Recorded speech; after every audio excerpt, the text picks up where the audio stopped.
Papel e caneta na mão, porque a aula vai começar. Nesse domingo é o primeiro dia do Exame Nacional do Ensino Médio, só que essa aula não será comigo, e sim com os professores aqui do Colégio Totem, a Priscila e também o Marcos. Nesse domingo, o primeiro dia de prova será dedicado às questões de linguagem e também à famosa e temida redação.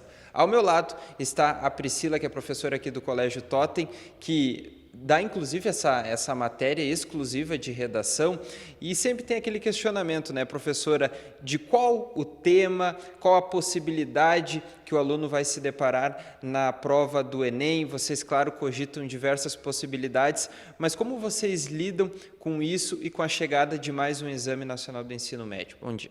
Bom dia. Essa é a pergunta de milhões, é a pergunta que todo mundo gostaria de poder responder. Nós trabalhamos aqui no Totem e geralmente os professores de redação trabalham nessa perspectiva. O nosso foco de trabalho não recai sobre o tema da redação, mas sobre a técnica de escrita. A redação é um gênero de texto, então possui uma estrutura, possui uma abordagem temática que nós treinamos os alunos para que eles possam fazer essa identificação e que correspondam aos critérios de avaliação da prova. Claro que existem alguns problemas sociais que acabam se sobressaindo e, por ser um exame nacional do ensino médio, se presume que todos os alunos do Brasil consigam dissertar e argumentar acerca desse tema. Existem algumas temáticas que vêm em destaque, né, que se tornam as apostas dos professores. Nós pensamos muito sobre alguns eixos temáticos, a exemplo de questões que envolvem o meio ambiente, que pode ter uma abordagem um pouco interdisciplinar. Existem aí questões econômicas que envolvem, por exemplo, a adequação desses novos mercados de trabalho que vêm surgindo com a inserção da tecnologia e com essas mudanças de comportamentos que nós tivemos em relação à pandemia.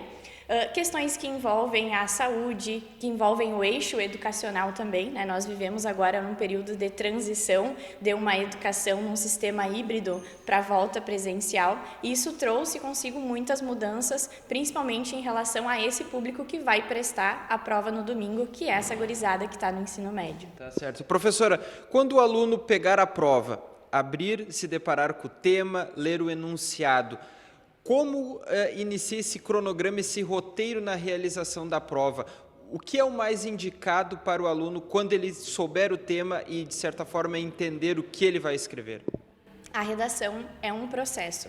A escrita, ela demanda tempo, demanda treino, e nós gostamos muito de preparar os alunos a partir de 4 etapas, já com aquele aluno pronto, dominando ali o gênero de texto, dominando os repertórios socioculturais também que precisam ser aplicados nessa prova. Nós indicamos que eles façam uma primeira leitura da frase tema e compreendam aquilo que o tema de redação solicita do candidato. Num segundo momento, faça a leitura dos textos motivadores, que eles são muito importantes para que eles possam compreender a abordagem temática na sua completude. E depois passe para o processo de rascunho, do planejamento dessas ideias, o projeto de texto, que é tão importante, inclusive é uma das competências de avaliação do Enem, e depois passe para o rascunho e aí passe o texto na folha oficial. Ok. Outra pergunta e uma dúvida frequente para quem, óbvio que na aula dos seus alunos já tem uma certa indicação de como fazer, mas ele se depara com a prova objetiva e a redação. O que fazer primeiro? Depende muito da estratégia de cada um dos alunos, por isso é tão importante simular esse momento de prova ao longo do ano. Alguns alunos se sentem mais confortáveis de fazer logo a redação para conseguir administrar melhor o tempo que resta com as 90 questões que vêm na sequência, e outros alunos gostam de fazer a leitura da prova de linguagens e de humanas para estabelecer relações de intertextualidade. Então, depende muito do perfil e da preparação que esse aluno teve ao longo do ano para indicar qual seria a melhor técnica para a realização da redação. Particularmente para professor, o que é melhor?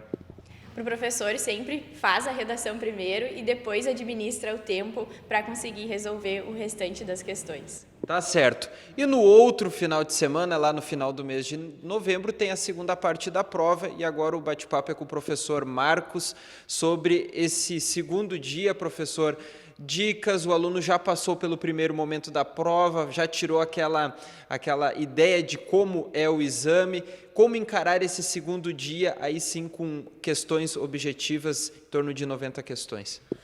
Bom dia, Bernardo. Bom dia a todos. O segundo dia de prova, dia 20, né, é um dia bem diferente do primeiro dia. No primeiro dia tem muito texto, muita interpretação, muita leitura, a redação, que é importante. Eu também acho, o perfil dos nossos alunos aqui no cursinho, eles geralmente vão fazer primeiro a redação para ter mais segurança e administrar o tempo. E já no segundo dia é uma prova totalmente diferente, né? Então nós temos 45 questões de matemática e são 45 cálculos, certo? 45 questões de natureza. E aí nós temos ali cerca de 20 a 25 cálculos, incluindo os cálculos de física e química e as questões teóricas de biologia. Uma prova muito pesada, tanto que o MEC, há 4 anos atrás, botou mais meia hora para essa prova, né? Uma prova muito desgastante. O tempo de resolução de questão é um problema, né? O MEC faz um estudo que são 3 minutos por resolução, então depende do aluno, então não dá tempo de fazer todas as questões às vezes, então tem que administrar bem esse tempo. Mas uma prova, assim, dos últimos anos que virou muito conteudista, assim, que é uma coisa que nós, professores, reclamávamos muito, né? Muita interpretação, as questões ajudavam a resolver, a própria questão ajudava o aluno a resolver ela, né? E agora, nos últimos 3, 4 anos, ela virou muito conteudista. Então, o aluno que se preparou durante o ano, ele vai conseguir resolver as questões e vai conseguir ter bastante segurança na prova. E o aluno que não se preparou tão bem, ainda dá tempo, né? Então, semana que vem pode fazer as revisões ainda e se preparar para essa prova. O importante nesse momento para o aluno é ele confiar no que ele estudou. Cada um teve níveis diferentes de estudo, conseguiu estudar mais ou menos, não importa, não se compara com o outro. Confia no que tu estudou, vai lá, aplica os conhecimentos e faz essa prova, que é uma prova de muito conteúdo, né? A matemática, ela causa divergências, né? Tem gente que gosta, tem gente que não gosta.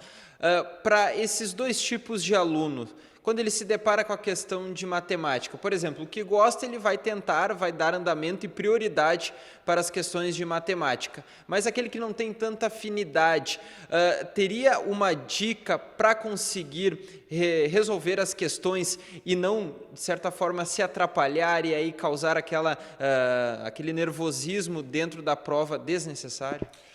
O Enem, diferente dos vestibulares, tem a URGS, a UFSC, dos vestibulares das universidades particulares, os vestibulares é número de acertos, né? Quem acerta mais, primeiro lugar, segundo lugar, está as vagas preenchidas. No Enem não, tem o TRI, a teoria de resposta ao item.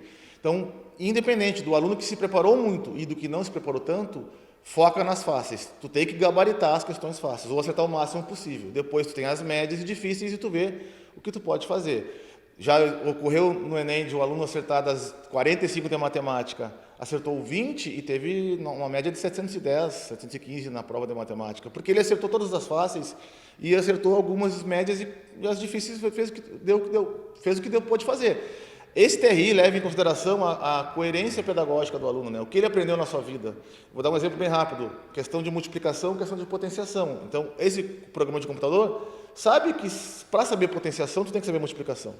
Se tu errou a questão de multiplicação e a questão de potenciação, ele analisa como chute. E essa nota baixa bastante. Então, tem que focar nas fáceis. E uma coisa importante, mesmo que a prova seja pesada, natureza e matemática, quando a questão é fácil, ela é bem acessível. Ela é muito acessível mesmo. Se nós fôssemos fazer, mesmo nós não estudando para fazer a prova, nós tínhamos grande chance de acertar essas questões fáceis. Então, foca nas fáceis e vê o que tu pode fazer nas médias difíceis. Professor, e aquele momento que o aluno está fazendo a prova, ele se depara com a questão complicada, começa a travar, toca para outra? Segue em diante. Não, segue em diante. Viu a questão? Aliás, sugiro para quem quiser, viu a questão é muito extensa, uma página inteira. Deixa para ele depois, mesmo que ela seja fácil. Aí a questão tu leu difícil, não entendeu, deixa para depois. Tu tem que olhar todas as questões, porque pode ocorrer de chegar no final da prova, faltam 10 questões para você resolver, e ele nem viu a questão, e ali tem questão fácil. Então ele precisa realmente, não conseguiu fazer, segue em diante, não tem tempo. Por isso que é importante o simulado durante todo esse período, para o aluno entender a metodologia, que também é mais um desafio, mais uma grande questão para equilibrar esse tempo. Aqui no Totem a gente faz vários simulados durante o ano e é para isso mesmo, né? O aluno fica muito preocupado em quantos vai acertar, mas o simulado é para simular situações, certo? E essa questão da redação, da questão do tempo de resolução de questão, tudo isso ele vai simulando. Chega na prova mais confiante, chega na prova mais tranquilo, né? O aluno também tem que entender que essa prova não é só mental, ela também é prova física. Então, hoje é sexta, hoje, amanhã, se hidratar bastante, cuidar com a alimentação, se preparar bastante, descansar para chegar na prova bem tranquilo. Vai estar ansioso, é normal, mas com o controle dessa ansiedade, né? Perfeito. Está aí, então as dicas dos professores Marcos e também Priscila para o Exame Nacional do Ensino Médio, que começa neste domingo, primeiro final de semana, e depois lá no final do mês também a segunda parte da prova do Enem 2022.